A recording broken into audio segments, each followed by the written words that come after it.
ஒரே மாதிரி முடிவு எடுத்துடாதீங்க. இந்த மாதிரி போலீஸ் சாமிகள் உருவாகிறதே உங்களால தான்.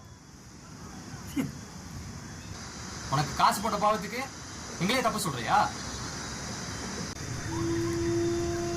சாமி, பெரியவர் சொல்லி கேள்விப்பட்டிருக்கீங்களா? பாத்திரம் வந்து பிச்சை போடணுன்னு. என் கால் ஊனம்தான், என்னாலும் உழைச்சி சாப்பிட முடியும். நான் என்ன பாவம் செஞ்சனோ, என் குடும்பத்தில் ஆதரவு இல்லாமல் நண்பருடைய சொல் பேச்சும் கேட்காம கால் மட்டும் ஊனம் இல்லை, இன்னைக்கு மனசு ஊனமாயி இந்த இடத்துல நிற்கிறேன்.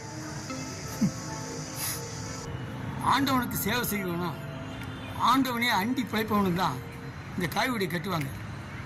எங்களுக்கு அந்த ஆண்டவனை தவிர யாருமே இல்லைங்கிறத உணர்ந்து எங்களுக்கு எந்த ஆசாபாசங்களும் இல்லைங்கிறத காட்டிக்கித்தான் இந்த காவியோட.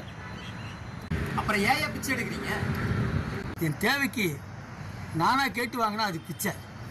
என் தேவை அறிஞ்சு நீங்களா கொடுத்தா அதை நான் வாங்கிட்டா அதுதான் யாசகம். கை நீட்டு பிச்சை கேட்கல, யாசகம் வாங்குறேன்.